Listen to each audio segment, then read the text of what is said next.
The purpose of this video is to introduce the different depreciation methods that we can use for property, plant, and equipment. And in this discussion of depreciation methods for PP&E, I also want to mention that some of these apply to depletion and amortization, where depreciation is used to refer to property, plant, equipment. Depletion is used as the method of allocating costs for natural resources, and amortization would be the method for allocating costs to expenses for intangibles, right? But the methods themselves that I'm going to describe over here are similar in nature, so that they apply to all three areas. So the first thing is, what is depreciation, right? What is the actual act of depreciation? And according to the rules, according to GAAP, it's a method of allocating cost of long-lived assets to expense, right? So the amount, the cost that we incurred little by little, it gets expensed, right? Initially, it gets recorded as an asset. And this is done in a systematic and rational manner, and it's done to the periods that benefit from the use of that asset. So these are key words, systematic and rational, because what that means is that I can, keep in mind that the GAAP rules are generally accepted, right? Generally accepted accounting principles, meaning that they're not prescriptive, fully prescriptive, in the sense that you can apply your own methods in this case, as long as it's systematic and rational, right? And we'll discuss that here on number 5. And in general, that's how it is. So if you can meet the guidelines based on the intentions, then most of the times you might be able to follow GAAP by doing that, right? So we want to expense the amounts to the periods that benefit from the use, right? What that means is, this goes back to the concept of matching. So if we buy this fixed asset to help us generate revenue, then it's being used in that period. It's benefiting us, right? So we're going to depreciate. We're going to match the expense of the depreciation for that revenue during that period. And if you recall from an earlier video, when I did the introduction to property, plant, and equipment, I talked about the costs that you are allowed to capitalize, right? So if you go back to that introductory video, I mentioned here, when I introduced property, plant, equipment, I said, what are the costs that we are allowed to capitalize? So refresh your memory, because it's not just the purchase price, it's many other things. And they are the costs that are necessary to prepare that asset for the intended use, right? So when I say allocating the cost, keep in mind that cost is that full basis, that amount that you were able to capitalize.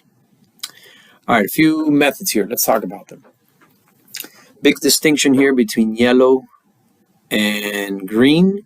So here in yellow, these would be your methods used for financial reporting purposes under GAAP.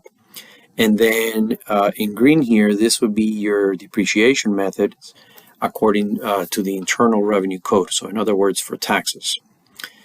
And in some ways, the tax methodology is similar to the declining balance. But nevertheless, there are some differences, so that's why we distinguish it. All right, so the first method is the straight line method. And the idea here is that depreciation is based on time as opposed to usage in general, right? So when we use the straight line depreciation method, we depreciate an equal amount every time. And you may be, part of the idea might be that you're going to use this asset evenly, right? The utility of that asset is even throughout the time. So that's one method. Then we have what are referred to as accelerated depreciation methods. And the rationale behind these might be that the asset that you have just loses utility very quickly. So what that means is you buy a computer, but computers are great until the updated computer comes out, and then ours is no longer state of the art. So it's very useful initially, but it loses that utility quickly. So for those type of assets, the accelerated depreciation methods are appropriate. There's the declining balance method, and I've added a D here because commonly you'll see double declining balance, but it doesn't have to be double. Like the D here stands for double. It could be 1.5 times declining balance or something like that. But let's just assume that this is double. And what the double means, it's double the straight line rate. So we'll see how that plays out in an example we'll do here. Okay, but do understand that this is a qualifier here in terms of by how much you're going to multiply the straight line rate. Then another accelerated depreciation method is the sum of the year's digits. It's a mathematical way of depreciating a lot up front, and I'll explain to you how that works as well.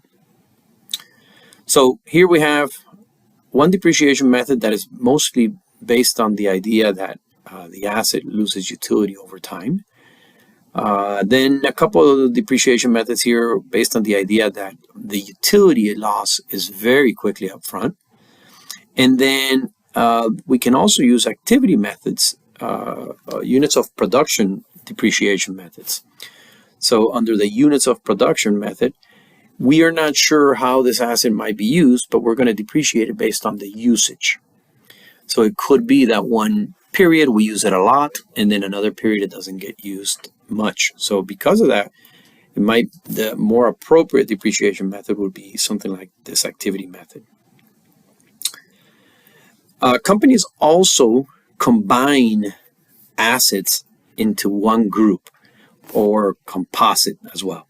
So and the idea here is to simplify the accounting. So for group methods, okay, this involves grouping together similar assets with similar lives. Makes sense, right? You have a whole bunch of assets that are the same or very similar in nature. Why depreciate each one independently? Just group them all as one and then depreciate over the lives of those assets.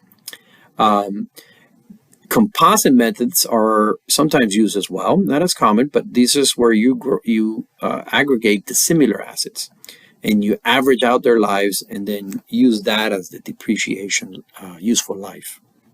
Okay, so these are methods that companies will do to simplify their accounting. Now, once they group them, okay, then they can apply any of these methods, right? But the idea here is that you're grouping them to simplify the accounting. And then next, for financial reporting purposes, this is based on when I first started the video, I said, look, this is a systematic and rational method of allocating cost to expense, allocating cost of an asset to expense, right? So because we have flexibility in that, companies sometimes come up with their own variations of depreciation. It could be a combination of an accelerated method and then they go to straight line, or it could be a combination of an activity method combined with straight line, meaning that sometimes they'll depreciate more based on heavy usage, but they'll depreciate some minimum amount per period based on straight line. And other variations to that, right? Certain industries will have variations. And the idea here is that as long as that methodology is systematic and rational, then you should be able to use it as a company. All right, lastly, the tax code, and the tax code here dictates to us what percentages we depreciate per period depending on the class of property that we have, whether it be machinery, buildings, etc., or something like that. And prior to 1981, we basically use the decline bounds, the straight line, or the sum of the year's digits. Now we use MACRS, which is modified, accelerated, composite rate, I think. Actually, my bad. It's I shouldn't even started trying to figure out what the acronym is. So this will stand for Modified Accelerated Cost Recovery System. But it doesn't matter, okay? I shouldn't have even gone there. But the idea here is that you have tables that tell you the specific percentages, and this is what we've been using after 1986. And so it's very straightforward. Okay, and I'll give you an example in a minute. But let's go ahead and let me give you some information about a particular fixed asset so that we can apply these methods throughout. Assume that you have an asset with a historical cost of $279. In other words, you were able to capitalize $279,000 based on the items that we can capitalize, right? The cost allowed to be capitalized. We expect the salvage value of this asset to be $15,000 at the end of the life of this asset. So the depreciable amount, the amount you're allowed to depreciate, is the difference between these two. 279 minus 15, which is 264,000. So over the life of this asset, you can depreciate up to 264, but not more than that. And that's why you have to always be careful. As long as this doesn't change, then that's going to be the metric that you're going to use, 264 as the maximum amount you can expense. We estimate a useful life of 10 years or 25,000 hours working hours for the machine. It was purchased and put to use on January 16th of X1. All right, and that's very important. You start depreciating not necessarily when you purchase it, but when you put it for its intended use. At the moment you put it for its intended use, then that's when you start depreciating. And some additional information, in the year X1, in the first year, we used the machine 2,000 hours out of the life of 25,000 hours. So I want you to compute the 1231 X1 depreciation. And that's what we're going to do right here. This is going to be a straightforward example. I will try to do a video with more complicated issues to deal with. But for now, let's just look at the straightforward one so that you can see the mechanics, the basic mechanics. Throughout this, what we're trying to do is figure out what this X value is of the journal entry for depreciation expense, debit depreciation expense, and credit accumulated depreciation. So under each scenario, that X amount can vary, right? And that's what this X is. So let me color code this red so that it aligns with these reds right here. Okay, so keep that in mind. We're just trying to figure out what the X amount is. If we use the straight line method, okay, so we take the 279 minus 15, which is 264, that's the amount we can depreciate, and we divide it over the 10-year life, and that's 26,400. Okay, if we are allowed to depreciate the whole year, then it will be 26,400. But here's what we have to discuss something about half-period conventions, okay? So companies will decide this up front so that they can simplify their accounting. And what this means is that they will decide a period, maybe it's a year, maybe it's a month, you know, it's not going to be a week, but let's just say it's a year or a month to simplify things. And if you choose a half-year convention or a half-month convention, then certain rules apply for how many months you can depreciate. So for example, if it's a half-year convention, then that means that if you put the asset to use anytime before half of the year, then you can depreciate the whole year, that whole year.